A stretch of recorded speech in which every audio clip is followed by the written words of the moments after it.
when we can talk about some of the fresh herbs that are out there on the market right now, speaking particularly about parsley. Mairlyn Smith is going to get you excited.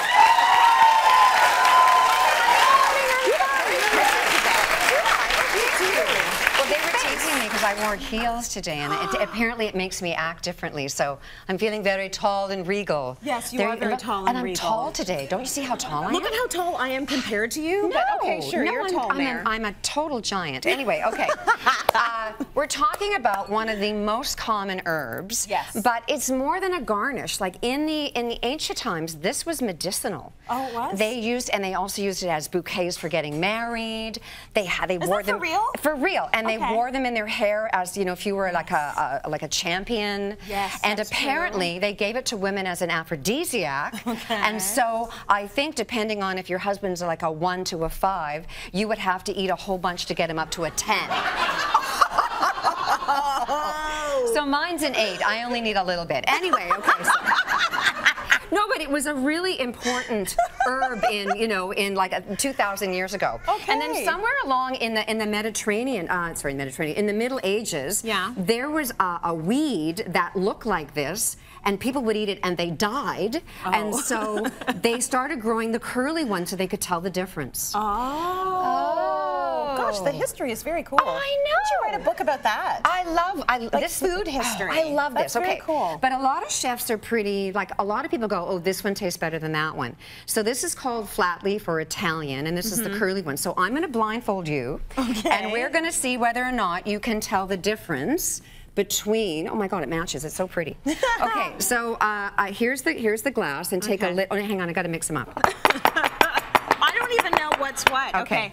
I got to mix up. No, I didn't. Okay, here you go. All right, there you go. And take a little taste, and then just like, you know, yum, yum, yum. Have I mentioned I don't really like parsley? Well, I did not give you the poison, so don't worry about it. Very fresh. Okay, now here's the other one, and tell me if you can tell the difference between the two. Barely. The second one's a little less flavorful. Okay, that's it. It's a little bit more bland. I know. It's a little tiny bit. Okay, we need help. Okay. So I guess the bottom line is there's just such a little teeny bit of difference. It's just by the one that's there, okay? Oh, so okay. you don't have to. I know the point is that some recipes go Italian flat leaf, and you go, oh, I can't make it because it's not. It's teeny little bit. Okay.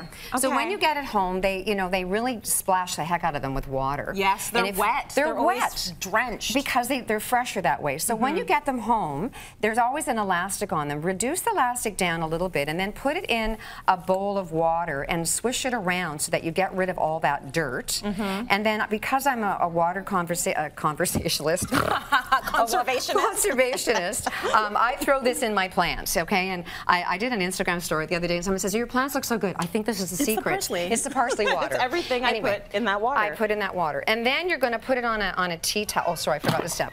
No, you're not. You're going to put it in a salad spinner. Yeah, but here's the thing. You don't take the elastic off yet. Why? Because centrifugal force will just make this go. You're very sciencey right now. I'm science and I'm tall. This is so exciting.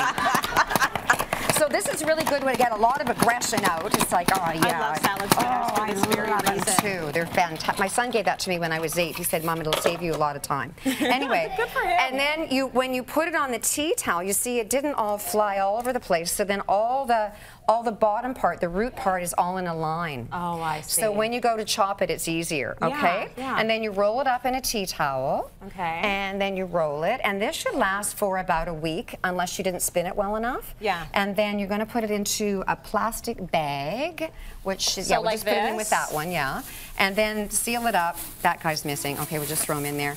And then that goes in your refrigerator, squish it out, squish it on the girls, and then roll it up. See, this is why your herbs aren't looking like this, because you're not doing this, are you? You're not doing this, I know. You didn't do that. No, and then they're going to last for depending on how wet or fresh they were. Yeah. They could last up to a week. They're so comfy in there. I know. So they're going to stay fresh. They're having a little time out. Yeah. Okay, so now what do you do with parsley aside from put it on, things to make it look pretty? Yeah. Well, there's an awful lot of recipes from different countries, especially around the Mediterranean, that use parsley as their green, okay? Right. So we're going to make tabbouleh as the first one. And most taboulehs only have, they have bulgur in them, or couscous, but there's so many people that are gluten-free. I make it with quinoa.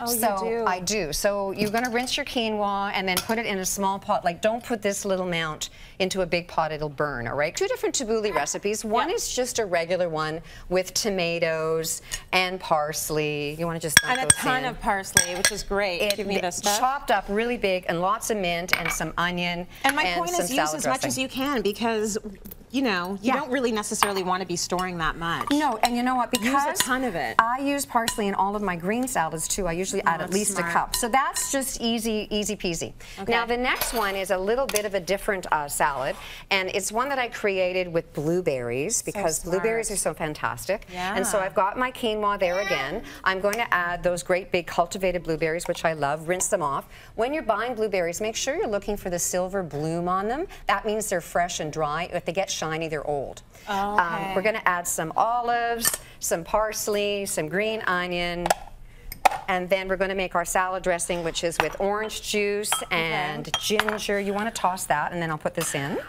And a little bit of cold-pressed canola oil, some cinnamon, I like some the apple olives cider in there. vinegar. You get a little sweet, you get a little salt. savory, some yes, tart. Yes. So you can get the recipe on your website and toss that all together, and bing bada boom boom. There's your side salad. Bing bada boom boom. Bing bada boom boom. You're eating Smart and sciencey and tall. You really are. Cityline.